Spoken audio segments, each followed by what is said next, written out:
Let's shift to a different axis. India and its former colonial ruler, the UK. With the India-UK FTA on the table, how's the relationship evolving beyond its history?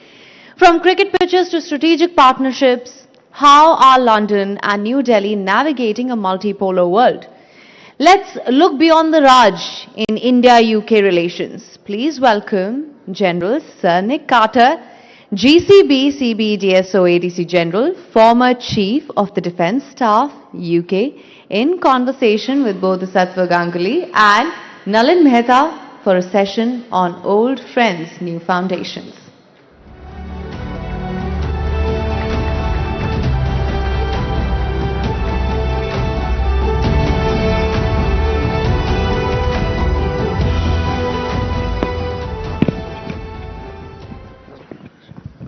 Thank you very much. General Carter, a warm welcome to you for the Rising Bharat Summit. Thanks for coming down all the way to Delhi for this. It's a good day to have a British general on the panel. We are entering a new age, as it were, in the Middle East. With Trump is, as you know, General, as you're talking just off stage, has announced that regime change in Iran is the objective. We've had attacks, retaliatory attacks by Iran at a series of targets of American bases in the region, in Qatar, in UAE, on the US Fifth Fleet in Bahrain. They've mostly been shot down, but we are seeing an escalation. So, sir, is regime change possible? As a military professional who served in the region, you oversaw the withdrawal of British forces in Afghanistan. You served in various bases across there, including in Cyprus. So how are you looking at this from a military point of view? Well, I think regime change is always a phenomenally difficult objective to achieve. And I think in this particular set of circumstances, I'm no expert on Iran, but when you look at the way the regime is constructed, it's much more about a web of power rather than a sort of hierarchy like we see in this country or my own country. So I think that it may be all well and good taking out the leadership, but of course there's then the IRGC, and there are a whole manner of other systems in place to make sure that the regime can survive and the revolution can endure.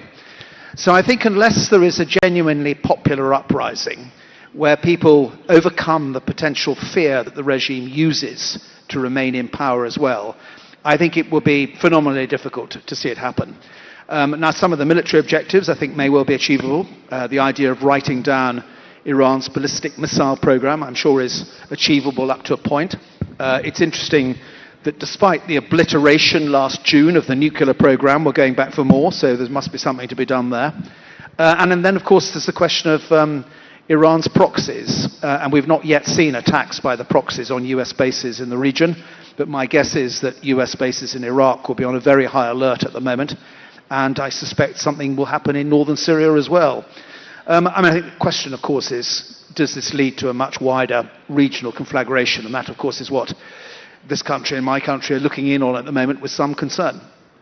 So just to ask a follow-up question, would it be fair to say that the odds are, from a military point of view, military capability point of view, that the odds are stacked against Iran and that it is, in that sense, it's asymmetric? Yes, certainly, but Iran also has, with her asymmetric capabilities, the ability to fight back. And I think if Iran can broaden the conflict, that's not going to be popular in the Gulf states, I would guess. It's not going to be popular in the international community. And of course, as we well know, 25% of the world's oil passages through the Straits of Hormuz. And as Iran demonstrated last week, they still have the capabilities to be able to certainly interdict the passage of oil and perhaps close the Straits of Hormuz. So they've got other levers, and they've also got the ability to use terrorist tactics further afield. So, beware of what you bring on, I think, always on these occasions. So let me ask you one more thing. So you mentioned the Straits of Hormuz. Now, for this country in particular, 50% of our oil supplies come through the Straits of Hormuz. A significant part of global oil supplies go through the Straits of Hormuz. Most of Iranian oil supplies, of course, go to China, which is about 3% of the energy supplies. Now, from what militarily, because we saw last year also in June when the strikes happened. What's different from then to now, and what's the capability the Iranians have in your view? I mean, you mentioned the exercise they did last week to demonstrate the capability to sort of interdict the Gulf of Hormuz or the Straits of Hormuz, but how real is that capability from your point of view? Well, I mean, I think it's interesting to sort of reflect on the fact that up until last week, the oil price is as low as many of us can remember. And indeed, of course, one of the reasons that it was so loyal is because there was so much supply. But also, I think, because a lot of people have been stockpiling oil, not least the Chinese. So I think that we're probably in a slightly different set of circumstances in the short term to what perhaps the pessimists might believe. Now, if the Straits of Hormuz end up being interdicted and therefore effectively closed for a long period of time, that will have a major impact upon India's position and the global economy more broadly. But my guess is it's not going to be a long-term problem. It'll be a short-term problem. I think we will see the price of oil go up markedly tomorrow when markets open. It's been somewhere around $70 to $72 a barrel last few weeks. A lot of people are saying it could go up to as much as $80 a barrel pretty soon. Is that something that, what's your view? That would be, I mean, I'm not suggesting anybody gets into insider trading just yet, but my guess is it's going to go above $70 when the markets open tomorrow morning, for sure. So if I may ask you, if you go back to some of the wars of the Cold War, so let's say the Arab-Israeli wars, the US, America would back Israel, and let's say Egypt would be backed by the Soviet Union, including considerable supplies of weaponry. Now, do you see, in this current conflict, do you see China or Russia helping Iran in any significant way? And B, I just also wanted to bring in this Venezuela operation where, Maduro was taken out, and so far, from what it appears that Iranian air defense has not been particularly effective in countering the airstrikes. So what does that speak about the capabilities of a Russian supplied or a air defense system? Yes, I mean, I think what was very obvious in June last year was that Russia wasn't able and didn't seem inclined to help Iran militarily. And I think what was also obvious was that it appeared relatively straightforward for the Israeli Air Force to take down the Russian-supplied air defense system. Now, I don't think it was the most modern of Russia's capabilities. I think there are more modern capabilities available, not least what's called the S-400. But I think it does beg questions about the resilience of Russian and, to a degree, Chinese air defense systems if a combination of cyber and kinetic attacks can degrade them to the extent to which they've been degraded. And my guess, we haven't heard of it yet, is that there's a degree of confidence in these latest American and Israeli attacks over Iranian airspace that the air defense system has been so degraded that they can attack with impunity. So I think it does beg questions about the challenge in the air defense world. And it does beg challenge about what modern missiles in particular can do to be able to get past and around air defense systems. So, General, you made a fascinating point outside when we were talking, and with your permission, if I may push you on that. You made the point that since the Second World War, the West, broadly speaking, has only really won two wars. The Falklands War, which the British Army, of course, won, and the Saddam Hussein More war. the British Navy, actually. Of course. And the war against Saddam Hussein. And you made the point about military objectives and clarity and so on that. So let me ask you on this, because we are now entering a new configuration with Iran on a scale which seemed much higher than what happened a few months back. It's been the objective of Hawks in America since 1979 for regime change in Iran. We now have a declared aim of regime change. Can the Americans win this war?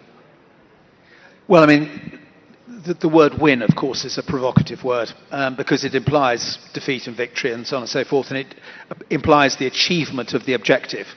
And I think, we listened to Donald Trump's 8-minute speech this morning, and it's quite clear in that speech that regime change enabled by the Iranian population is what, of course, he's striving to achieve. Well, in my own personal opinion, that's not going to happen overnight. I think it's an extremely difficult objective to realize. And to the point I made to you outside the room, if you do look back over history, it's very important always that the political objectives lead to achievable military objectives. And whether you're studying the campaigns in Korea, Vietnam, Iraq, Afghanistan, the list is endless.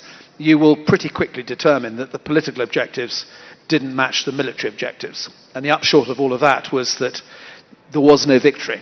So it's really important, I think, that in that dialogue between policymakers and senior military figures, that the correct objectives are identified at the beginning of a campaign. So what do you think the Americans are trying here, sir?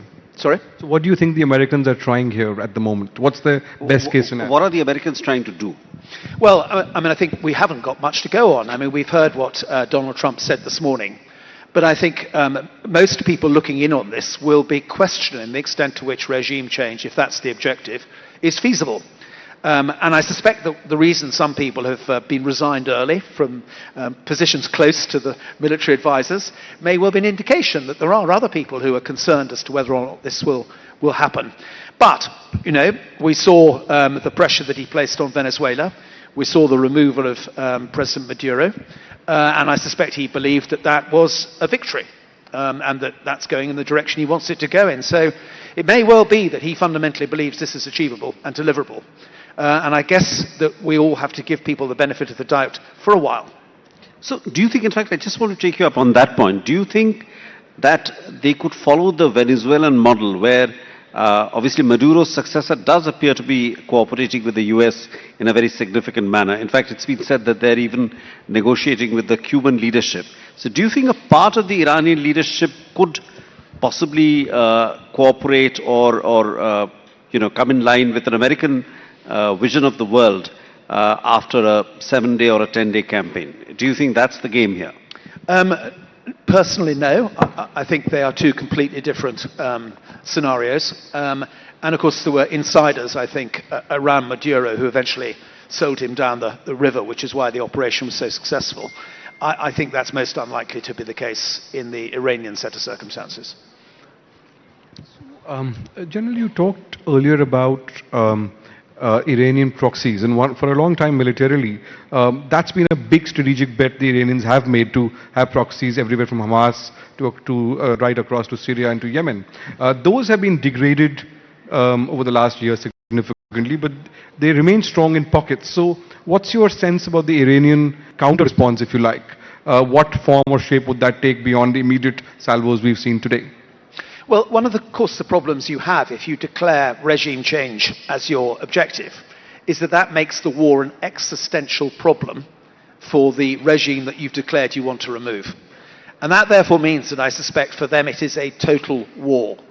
And that means I suspect we will see Lebanese Hezbollah being mobilized to go on the offensive with Israel. I suspect we may well see Hamas being encouraged perhaps to go on the offensive in Gaza again. And I'm sure we'll see the Houthis being encouraged to close the Bab al-Mandab and the bottom end of the Red Sea. Because these are existential issues as far as the Iranian government is now concerned. Which is why I think managing this in a way that it remains very focused and very constrained could be challenging. You know, if you hadn't declared regime change, then perhaps Iran would have responded differently. We saw back in June where that was not a declaration of intent, that Iran simply gestured with one attack on an American base in Qatar. This time it's going to be different, would be my guess. Do you see boots on the ground, American boots on the ground? I would be amazed if an American president, who's made it very clear twice, at least in election campaigns, that he'd want to be involved in forever wars, wanting to put American boots on the ground.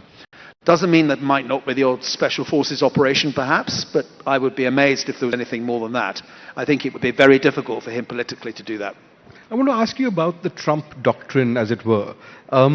This is a president who came to power specifically among the key issues that he talked about was a retreat from universalism, return to American isolationism, talking about a much more 19th century view of the world. Specifically, he railed against American military interventions over the last 2 or 3 presidencies. But in the last few months, we've seen military action by the Americans in Yemen, in Nigeria, in Syria, in Venezuela, which Bodhi talked about. There's been conversations around the Pacific and the Caribbean, conversations around Colombia, Mexico, and of course around Denmark and Greenland. Now you're seeing a serious escalation in Iran. It's really impossible to have regime change without boots on the ground, as you said. So what does this say about this change in Trump's doctrine, if there is a Trump doctrine, or do you think he's turning it on its head? No, I mean, I think there is a theme to his foreign and security policy. And of course, we saw that published in December when the US National Security Strategy was published, and we saw that reinforced by the US National Defense Strategy that was published at the beginning of January. And essentially, that is a doctrine that is focused on the Western Hemisphere, and therefore it's on the Americas. And that's why Greenland is significant, because he would see that in geographic terms as being part of the Western Hemisphere. And it's why the Caribbean matters. It's why he's done a deal with Argentina. So I wouldn't describe him as isolationist. I would describe him as the Western Hemisphere first and foremost. Then I think it's interesting to speculate on what happens next, because the doctrine would suggest that actually the challenge of China is something that needs to be counteracted. And that, of course, means that you are drawn from the Western Hemisphere into being more globally oriented. But the priority is still the Western Hemisphere and keeping China out of the Western Hemisphere to all intents and purposes. Anyway, he's described this as what he calls the Dunroe Doctrine, which is his take on the original Monroe Doctrine of the 19th century. And of course, that's led to a rupture in his relationship with Europe. And I think one of the most important conclusions that this audience could draw from the way the world has changed is there is this division between Europe and the United States in terms of how we see security and indeed resilience looking forwards. And that's why, of course, I think he was exactly right to call Europe out and say, you've got to defend yourselves now. You know, it's no good for the US to continue to bankroll you any longer. You've got to step up to the plate, which I'm sure was absolutely right. But it has led, I think, to many European leaders believing there is now no longer going to be that strength of relationship across the Atlantic in the way that perhaps we've all had as a luxury over the last 80 years. I just want to take off, coming on one aspect that you raised on I mean, there's a lot to unpack there, but one aspect that you said on China. Do you think that at some stage, Xi Jinping sometime, I mean, various dates have been tossed about like 2027 or end of the decade, but do you think that Xi Jinping will risk an invasion of Taiwan? And if he does, would America defend Taiwan? Well, I think if you're Taiwanese, you're probably nervous at the prospect of a Donald Trump-Xi Jinping summit coming up. Because, of course, the other thing about the Donald Trump foreign policy is it's very much developed from his lived experience. And, of course, his lived experience is very much about being a property wheeler and dealer. And his view on international relations is, I win, you lose, whereas the diplomats in the audience would know that actually international relations tends to be about I win, you win. So there are some questions, I would have thought, in some minds as to whether or not we're going to see at this summit there being some maybe sotto voce, not spoken loudly, deal between Xi Jinping and Donald Trump over the future, not just of Taiwan, but also of Chinese dominance in the South China Sea. Now, I think it would be very unlikely in the near future for China to mount a military intervention in Taiwan for a number of reasons. First of all, because at the moment it is genuinely ambiguous as to how the US would respond. Yeah. And I don't think the Chinese Communist Party would want to risk what that ambiguity might mean. Secondly, I personally don't think that the PLA is ready to mount what is a phenomenally difficult operation. I mean, a very, very difficult operation, which we can go into if you want to. But also, I think, because there's a great degree of instability in the PLA's chain of command at the moment. And the removal of the deputy chairman of the CMC recently, Zhang Yuxia, a man I knew because he was my opposite number, he was a very wise man and a man who genuinely would have spoken truth to power. And suspending people like that and the commander of Eastern Command last week, that will have an impact upon the PLA. Carter, let me ask you on this, since you're talking about the PLA. This year, of course, or last year, we've seen Operation Sindoor here in this part of the world, the conflict between India and Pakistan. The PLA was directly involved with satellite imagery and so on with the Pakistanis. There was Chinese equipment that was used in that war. From where you sit as a former head of the British Armed Forces, someone who served in the region in Afghanistan, and now, of course, there is conflict between Afghanistan and Pakistan in the last couple of days. What did you make of Operation Sindoor and that military operation and the strategic calculus now between India, China and Pakistan?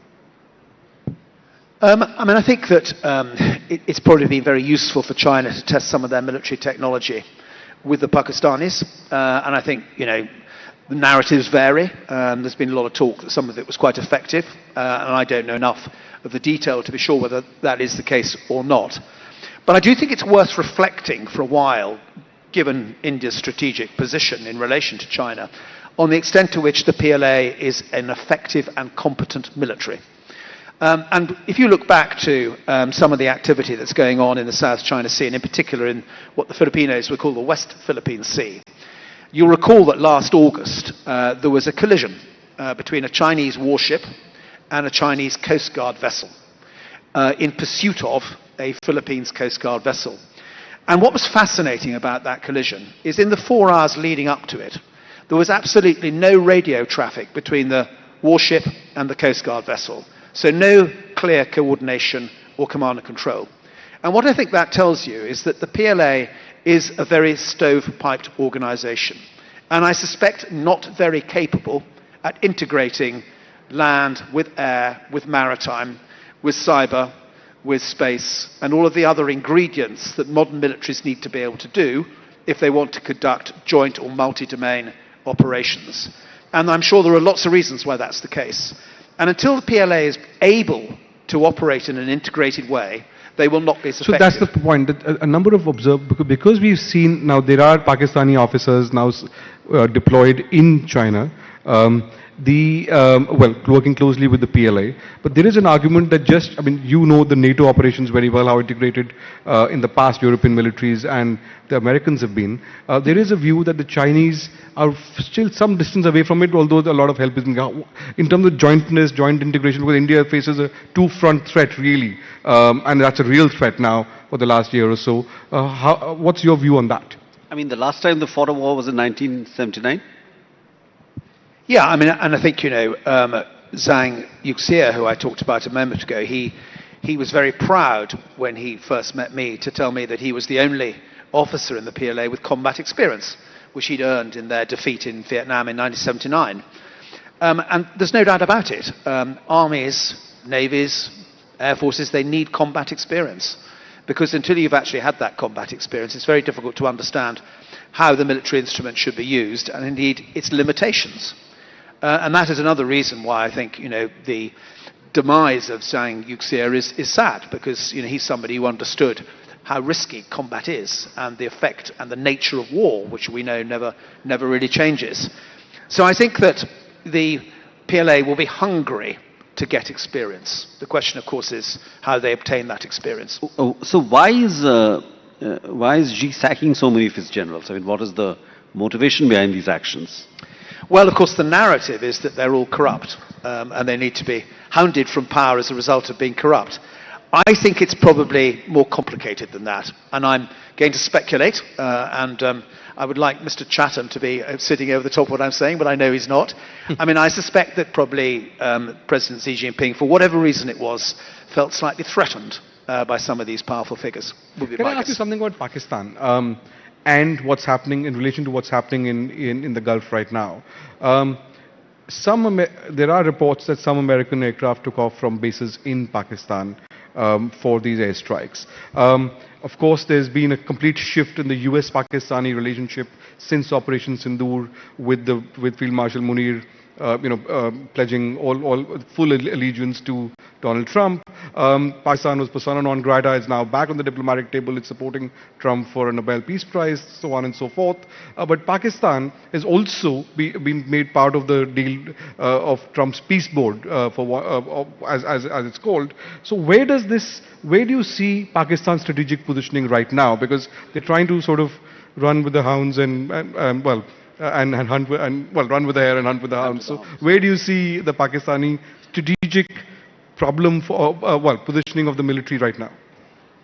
Well, I think we were all surprised by the closeness of the relationship that appeared to develop between the army chief and President Trump over the last year or so.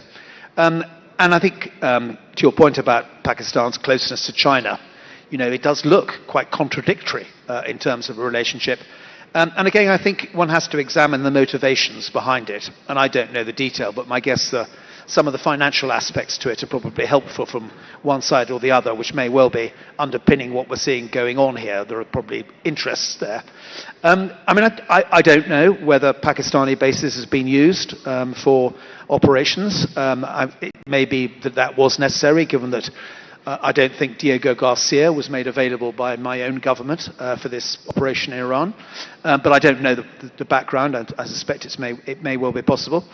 But yes, I think it's an interesting, slightly contradictory position, perhaps, that they find themselves in. And of course, they are now fixed by their so-called declaration of war against Afghanistan. And we well know from many, many years, indeed, hundreds of years of experience with war in Afghanistan, that doesn't always end very well. What's your view on the Diogo Garcia issue? What's your view of the dispute between the US and the UK on Diogo Garcia? It's not a dispute between. In essence, the UK government, and to be fair to this government, it was the previous government's decision as well. Negotiated them. Yeah. Was that the Chagos Islands, which Diego Garcia are a part of, technically and in terms of international law, the Mauritian claim on those islands was stronger than the claim that the British government had.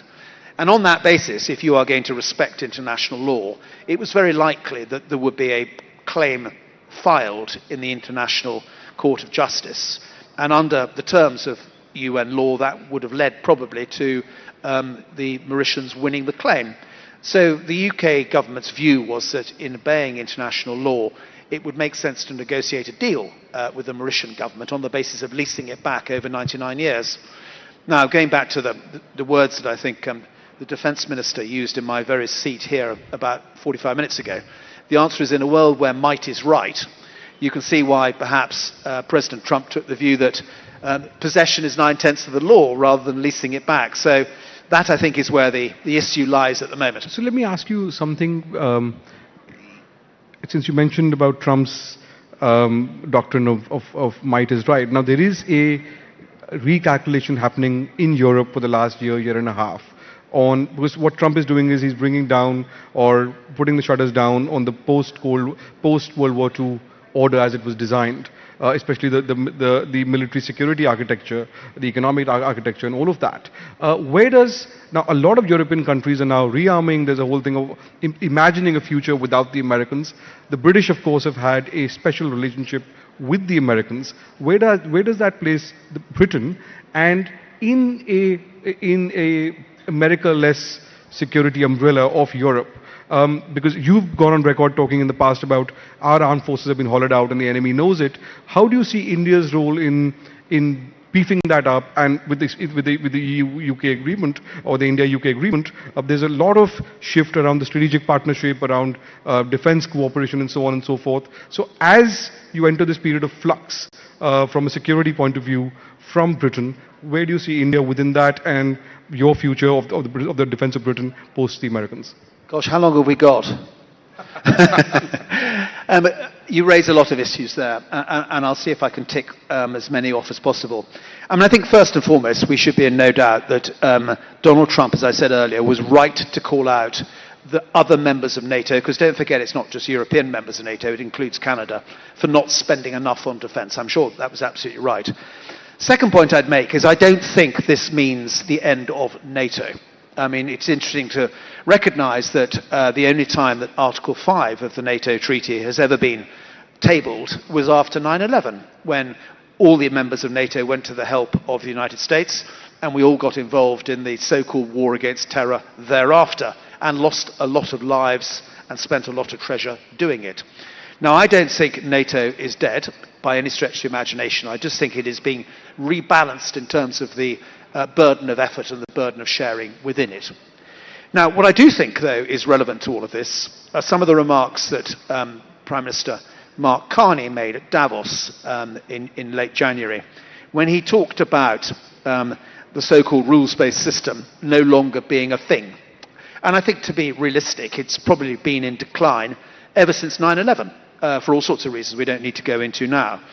And I think that the best we can hope for, which in a sense is what he was suggesting, I think, is some form of multilateral liberal order, which I think is something that your country and my country... And he talked about a concord between the middle powers, which is... Coming on to middle powers, because of course his definition of middle powers would be those who would subscribe to a multilateral liberal order. One where you don't have to be in one sphere of influence or the other, but if you collaborate and cooperate based upon liberal values, and that means the rights of the individual and the other things that we espouse, then you can actually carve out some form of global commons in which we can all do business together and do it on the basis of it not being transactional, but about it being based upon genuine alliances that are based upon predictability and trust and those sorts of values. So we are, I think, beginning to run out of time, and there are more conflicts to cover. So the Ukraine war, we've just crossed the 4th anniversary of the Ukraine war. What is the end game there? There have been on-off negotiations between the, between the US and Russia to end the Ukraine conflict. Where do you see this? Where do you see the end game there?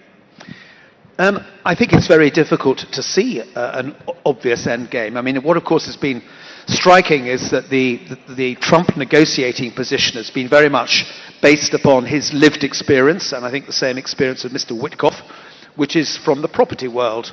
This is about a land transaction. Whereas, of course, they're up against somebody in the form of Mr. Putin who sees this as an ideological problem. And those two positions are irreconcilable, to my mind. And that, of course, leads the Ukrainians in a very awkward position being between a rock and a hard place, to all intents and purposes. So to my mind, this war is going to continue. And I don't see a decision quickly, because we've ended up in what a lot of military strategists might call a stalemate, where it has become a war of attrition, and it'll be whichever side collapses slowest but most quickly at the end of it. And I don't see that happening during the course of this calendar year for sure. General Carter, we've seen two very important speeches by American leaders in the context of Europe in the last couple of months. One is J.D. Vance speaking in Europe on how the Europeans need to rearm for their own defense. And the second one, which was a much more, less direct, more polite but argument, but saying the same thing, which was by Secretary of State Rubio, basically talking about Western values, Western civilization, and Europe and America should be coming back together. Now that sort of reminded me a little bit about Samuel Huntington's idea of clash of civilizations, because that's what it's very specific at the center of the argument that Secretary of State Rubio was making. Where do you think Britain should be in this debate, and where does that leave your special relationship? Although this is more about a clash within a civilization, yeah. in the Vance Rubio form. I've always been an advocate of alliances, and I feel very strongly that alliances are essentially the bedrock of stability and security in our world. So that would always be my starting point. I was not an advocate of Brexit, for example. I believed that Britain's future was almost certainly better found inside the European Union, even though the European Union has many problems that need to be resolved. So I think where I would stand on this is that the UK is going to be better if she operates with allies, and I profoundly believe that the relationship, for example, we have with India or other middle powers is going to be the core of a better future for all of us. So let me ask you a final question. As a global strategist, what would given the state of flux that we are in the international system, what would your advice to India be? How should India play this at the moment? I think it's entirely right that India has enough political clout and leverage and economic value to be able to be and plough its own furrow, rightly so. And that, of course, is what your Foreign Secretary talks about when he talks about the India way, and I've always agreed with that perspective. I think that this year we will find that India is probably the 4th largest economy in the world. There are many things that need to be resolved, of course, but the reality is that India should have a seat at the global, the great powers table, if you like, whatever that looks like, if it's a Board of Peace or the UN Security Council or whatever. And I think that India should absolutely double down on its democratic values and what it espouses, and it should look for other middle powers that espouse the same values and, in a sense, do what you're doing with France or with Britain or further east, and trade and cooperate and collaborate with those who see the world through the same principles that you've always seen the world through. or to ask the same question in a slightly different way, I mean, I think there's a statement attributed famously to Deng that, in the context of China, obviously, that China should should hide its strength and, bide its time, which has obviously changed under Xi. So should India follow the Deng dictum, at least for now?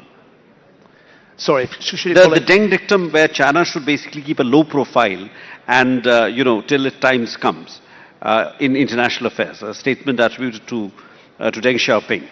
That China should hide its strength and then, bide its time. Yes, perhaps. I mean, I think that, in this slightly more Hobbesian world that we now occupy, the entry ticket is hard power. So India needs to double down and retain hard power. But it's also about having something to trade. And India's got a lot to trade. When you think of an extraordinarily young and potentially very skilled workforce, that's something to trade. So I think that the opportunities are there for India in a way that they are not for China. If you look at China's challenges, and she has many, her demography is going in absolutely the wrong direction. She has real problems with her domestic economy.